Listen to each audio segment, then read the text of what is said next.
here.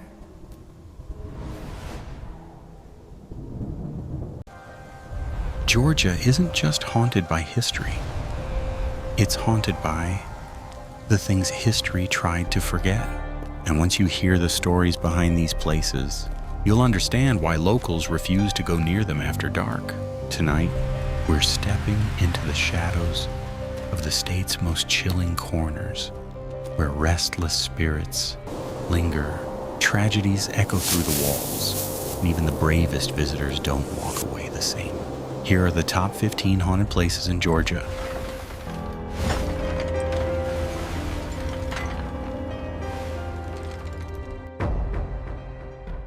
Yitchin, the Pirate's House, Savannah.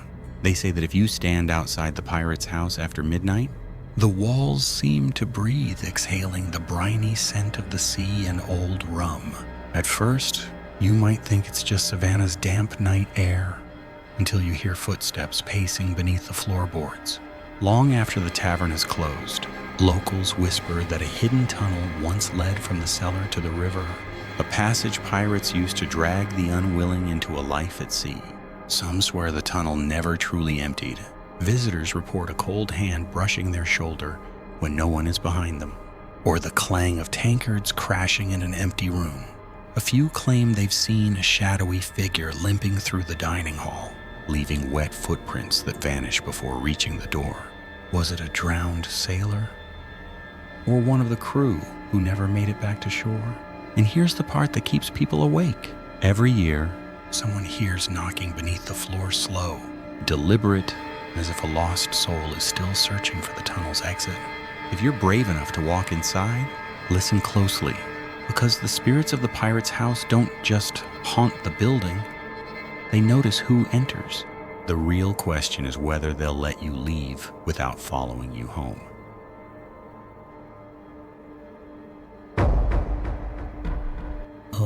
Historic DeKalb Courthouse, Decatur. They say the historic DeKalb Courthouse holds more than dusty case files and old marble halls after sunset. The building feels awake. At first, it's just a whisper of cold air drifting along the stairwell, something you could blame on ancient ventilation, until the lights flicker and you catch a silhouette standing at the landing, watching you without eyes, without movement.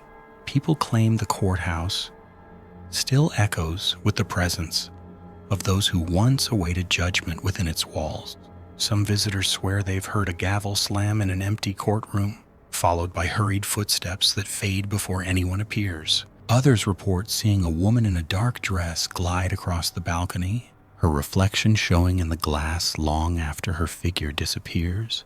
And then there's the unsettling truth locals avoid discussing. The basement records room. Workers refuse to enter alone. They say the door closes by itself, slowly, as if someone unseen is sealing you inside. So if you ever step into the historic DeKalb Courthouse at night, be ready. The spirits here don't just linger, they observe. And if you listen closely enough, you might realize you're not the one doing the watching.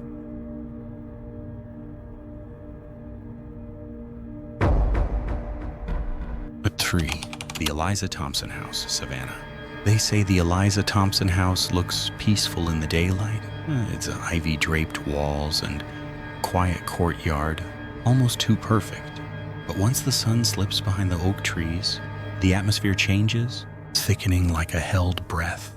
At first, it's just the faint creak of a stair or a cool draft brushing your arm, until you realize the air isn't moving and the footsteps aren't yours. Guests whisper about a young girl in a white dress wandering the upper hallway, her shoes tapping lightly against the floor before she fades at the door of room 132. Others describe waking in the middle of the night to see a shadow standing beside their bed still, patient, as if waiting for permission to speak. Some say it's the spirit of a soldier who never made it home, his uniform torn, his outline barely holding together in the dim light. But the strangest encounters always happen in the courtyard. People hear soft laughter with no source, see chairs shift ever so slightly, or catch the glimmer of eyes watching from the balcony. And if you dare to stay overnight, remember this: the spirits of the Eliza Thompson house are gentle. until they decide you've stayed long enough. Because in this elegant Savannah mansion, not every guest checks out when morning comes.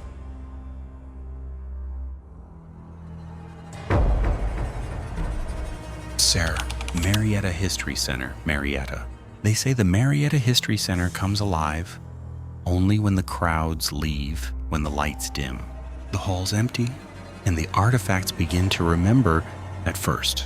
It's subtle, a soft scrape across the wooden floor, a display case trembling as though someone brushed past it.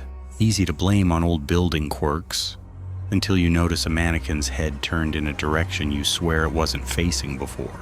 Visitors talk about the Civil War Gallery, where soldiers' uniforms seem to carry more than fabric and thread.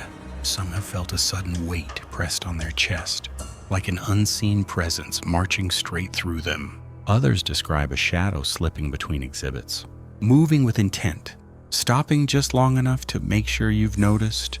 But the most unsettling stories come from the attic storage room. Staff avoid it after dark. They say voices whisper behind the crates low, hurried, as if arguing over something long unresolved. And sometimes, a sharp knock echoes from the far wall, though no one has ever found its source. If you're bold enough to wander the Marietta History Center at night, be warned. The past here doesn't stay silent. It watches, it follows, and once you've stepped inside its echoing halls, it may not let you forget, even after you've gone home.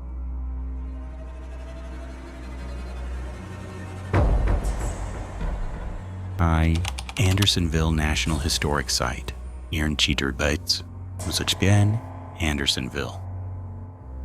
They say Andersonville carries a silence so heavy it feels alive, thick, unmoving, and impossible to ignore. At first, it's just the rustle of grass across the old prison grounds, a harmless breeze, until the air turns icy and you hear footsteps crunching behind you on an empty field. Visitors swear the land remembers every cry, every desperate breath, and refuses to let the past stay buried. Some report seeing figures in tattered uniforms drifting between the remaining earthworks, their outlines flickering like dying candle flames. Others hear soft murmurs, pleas for water, for mercy, for escape echoing through the barracks area long after dark. Cameras glitch, batteries drain, and shadows gather in places where there should be nothing but open sky. But the most chilling stories come from the deadline. People describe feeling pulled toward it, as if an unseen force wants them to step where so many once met their fate. A sudden pressure on the back, a whisper in the ear, a cold hand closing around the wrist. And here's the part no ranger will say aloud. Some visitors leave Andersonville feeling as though something followed them past the gates. A gaze, a weight, a presence that doesn't let go. If you walk these grounds after dusk, remember Andersonville isn't just haunted by history. It's haunted by those who still believe they're trapped.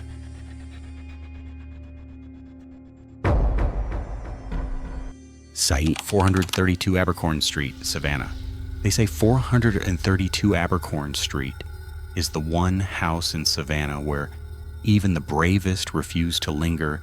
From the outside, it looks abandoned, silent, yet the windows seem to watch, their dark panes reflecting nothing of the world around them. At first, you might blame the tension on Savannah's legends until you feel the sudden drop in temperature, as if the house itself is exhaling straight down your spine. Locals whisper of a grieving father who once lived here, of a tragedy that twisted the home into something hungry. Visitors report seeing a figure standing perfectly still in the upstairs window, long before they realize the house has no electricity and no one should be inside.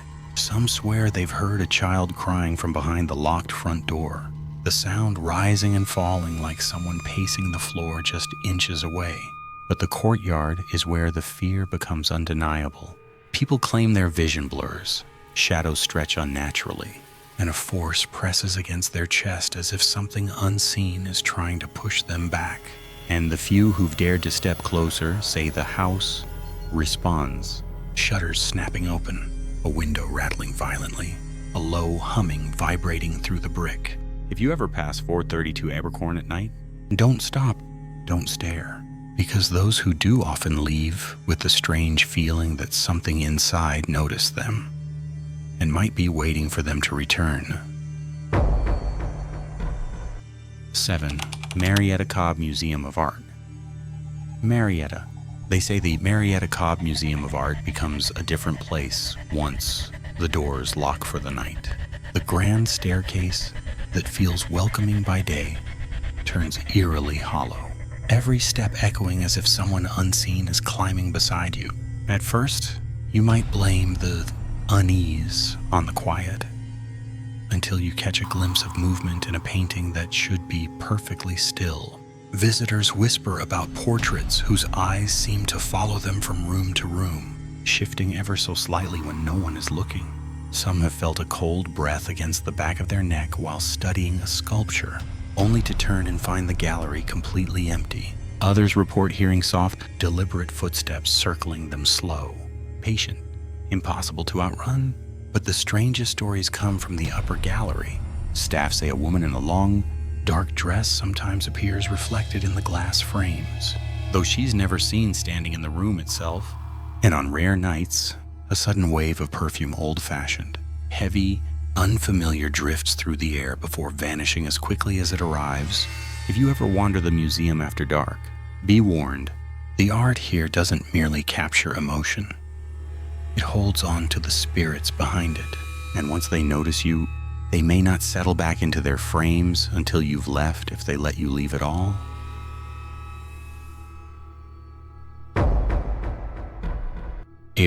Spook Bridge, Brooks, Lowndes County. They say Spook Bridge earned its name for a reason. By day, it's just a crumbling, abandoned overpass swallowed by vines, quiet, forgotten. But the moment dusk settles, the bridge feels alive, humming with the tension that crawls beneath your skin. At first, it's only the rustle of leaves or the ripple of water below, until you hear footsteps on the concrete beside you, steady and deliberate. Though no one is there, locals whisper about the couple who died here decades ago, their final screams echoing across the river long after rescue arrived. Some visitors swear they've seen their silhouettes on the far end of the bridge holding hands, unmoving before melting into the darkness. Others report the screech of tires on the empty roadway, followed by a sudden, chilling silence. But the most unsettling encounters happen in the center of the bridge. People feel a force tug at their clothing, as if urging them toward the edge. Phones glitch, flashlights flicker, and a cold mist rises from the water even on warm nights. And sometimes, just as you turn to leave, you'll hear a soft whisper behind you, your name, spoken in a voice you don't recognize. If you ever step onto Spook Bridge after sunset, know this. It doesn't just remember the tragedies that happened there, it repeats them. And once you're standing in the middle, the question isn't whether something will appear, it's whether it'll let you walk back to solid ground.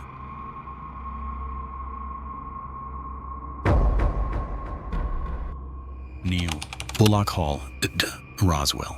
They say Bulloch Hall looks serene from the outside, white columns glowing beneath the moonlight, oak branches swaying gently overhead. But the moment you step near its porch, the air shifts, heavy with something old and grieving. At first, it's just a faint creak from the upper floor, the kind an aging house might make, until it repeats, slowly, rhythmically, like footsteps pacing in a room no one has entered in decades. Visitors whisper about a young enslaved girl who once vanished within the walls, her story never fully told. Some claim they've seen her shadow moving along the hallway, small and trembling, as if searching for a way out. Others describe a woman in period dress descending the staircase, her face blurred, her presence cold enough to freeze the breath in your throat. But the heart of the haunting lies in the bedrooms.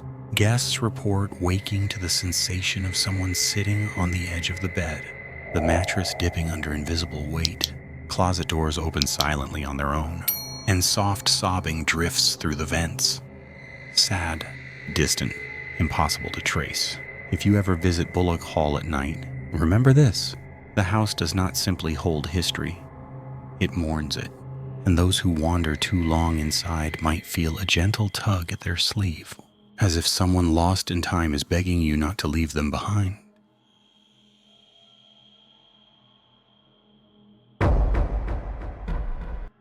Ich tippt Oakland Cemetery at Lat. They say Oakland Cemetery becomes a different world once the last visitor leaves, when the city noise fades and the moon settles over the worn stone angels.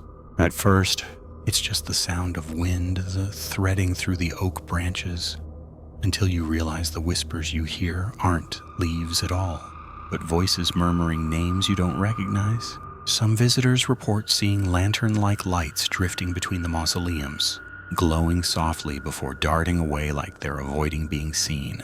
Others swear they've witnessed figures in Victorian clothing gliding silently along the pathways, their feet never touching the ground. And sometimes a shadow will pause beside a headstone, as if waiting for you to look, only to vanish when you blink. But the deepest unease settles near the Confederate section. People feel watched, surrounded, as though unseen eyes track their every step. Cameras refuse to work. Cold spots cling to the air even in midsummer. And the most frightening stories come from those who linger too long. A firm pressure on the shoulder, a low breath against the ear, or the sudden certainty that someone is standing directly behind them. If you ever walk through Oakland Cemetery after dark, remember this: Atlanta's dead are not silent. They listen, they follow, and sometimes they reach out. The real question is whether you'll leave the cemetery alone, or with something walking beside you that never belonged to the living. Historic Euharlee covered bridge. Euharlee. They say the historic Euharlee covered bridge seems charming in daylight. Its wooden beams warm, its quiet creek flowing gently beneath. But once evening settles, the bridge feels unnervingly hollow, as if every plank remembers something it shouldn't. At first, it's only the soft groan of old timber, until another groan answers it from the opposite side. Too steady, too deliberate to be the wind. Locals whisper about a young mill worker who died here, a tragedy swallowed by time but never forgotten by the bridge. Some visitors claim they've seen his silhouette swinging gently from the rafters, swaying though no breeze touches the air. Others report hearing footsteps pacing slowly from end to end, growing louder the closer they stand to the center, yet no figure ever appears. But the most unsettling whispers come from those who cross alone. They describe a sudden weight pressing down on their shoulders, as if unseen hands are trying to stop them from leaving. Phones flashlights dim, and a cold breath drifts across the back of the neck, low, mournful, almost pleading. If you ever walk the Euharlee covered bridge after dark, tread carefully. The spirits here don't scream or chase. They linger, they listen, and sometimes they step close enough to make sure you hear them too.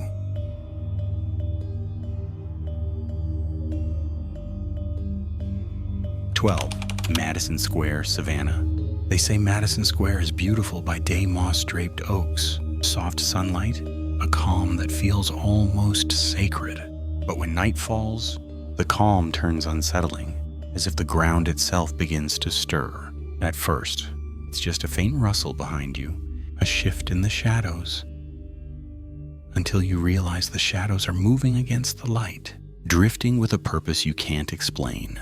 Locals whisper that the square sits atop old military grounds, a place where soldiers once fell and were hurriedly buried beneath the soil. Visitors swear they've seen figures in tattered uniforms standing between the trees, their faces pale, their eyes hollow with something that feels like unfinished duty. Others hear the metallic clink of phantom bayonets, footsteps marching in formation long after the city sleeps. But the most chilling encounters happen near the center of the square. People describe feeling an icy grip around their ankle, as if something buried below is trying to pull them closer.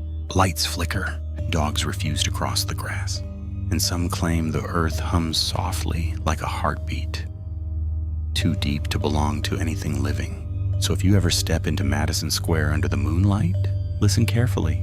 The spirits here don't shout. They gather, and once they notice you standing on their forgotten ground, they might decide you're part of the history they're not ready to release.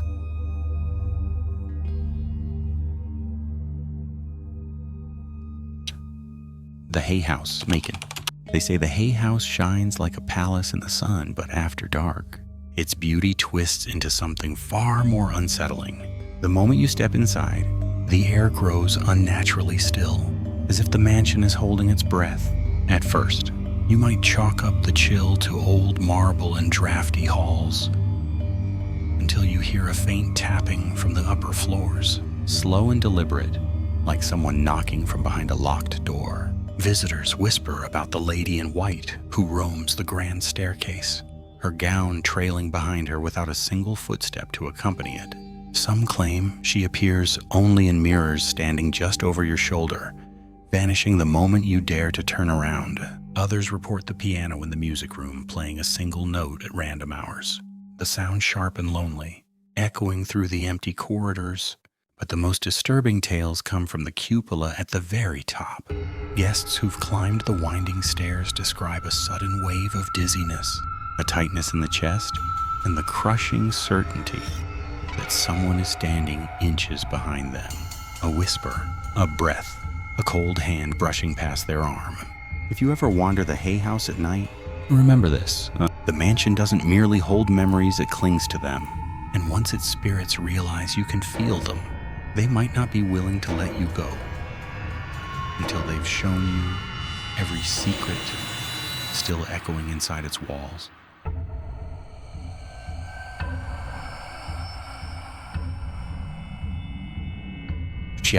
Sorrel Weed House, Savannah. They say the Sorrel Weed House is cursed with a beauty that hides something restless beneath its walls. By day, it's a picture of southern elegance. But when darkness settles over Savannah, the house seems to come alive, exhaling a cold breath that drifts down the corridors. At first, it's just a flicker in the corner of your eye, a soft shuffle of fabric, until you realize no one else is in the room. Visitors whisper about Matilda, the woman who died tragically within the house, and about Molly, whose spirit is said to linger in the slave quarters. Some guests report hearing hushed arguments drifting through the hallways, voices sharp and emotional. Though the rooms stand empty, others describe a shadowed figure watching from the second-floor balcony still, silent, its outline trembling like a candle flame. The basement, however, is where the hauntings turn undeniable. People feel their skin grow icy, their breath shorten, as if the very walls are tightening around them. Some have caught glimpses of a woman's face in the dark mirror, eyes wide, pleading disappearing the instant they blink. And more than one visitor swears they've heard footsteps circling them slowly, deliberately, just beyond the reach of the light. If you ever step inside the Sorrel Weed House at night, be prepared. The spirits here don't simply appear, they reenact their pain, and once they sense you're listening, they may draw you deeper into their unfinished story, one you might not escape until dawn breaks over the haunted streets of Savannah.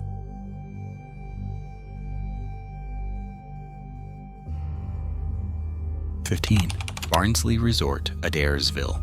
They say Barnsley Resort glows with a fairy tale charm, its gardens lush, its ruins wrapped in romance. But when night settles over Andersonville, the charm shifts into something far more unsettling.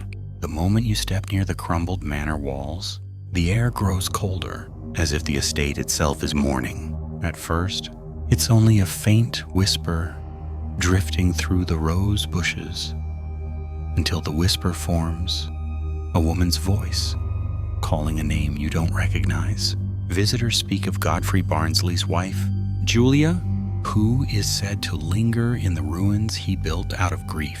Some guests report seeing her figure glide across the courtyard, her gown brushing the stones though no footsteps follow. Others describe sudden gusts of wind spiraling around them, twisting the flower petals into frantic circles as if someone unseen is rushing past. But the most chilling encounters come from the manor's broken doorway. People feel a hand press lightly against their back, guiding them forward, urging them to step inside what remains of the home. A few claim to have seen a man's silhouette standing deep within the shadows, broad-shouldered, unmoving, his presence heavy with sorrow and warning. Lights flicker, the air thickens, and a low hum vibrates through the walls, like the house is remembering everything it lost. If you ever visit Barnsley Resort after dark, tread carefully. The spirits here don't scream or chase. They linger in love that never died, and once they sense your heartbeat among the ruins, they may try to keep you close, so their story doesn't remain unfinished in the cold Adairsville night. If you made it this far, you already know Georgia's hauntings are just the beginning. Every state hides places even darker, even stranger, Chaitis, and I'm diving into them next. So if you want more stories that keep you looking over your shoulder, tap watch next, and step with me into the shadows of the next haunted state. Trust me, you don't want to face what's waiting there alone.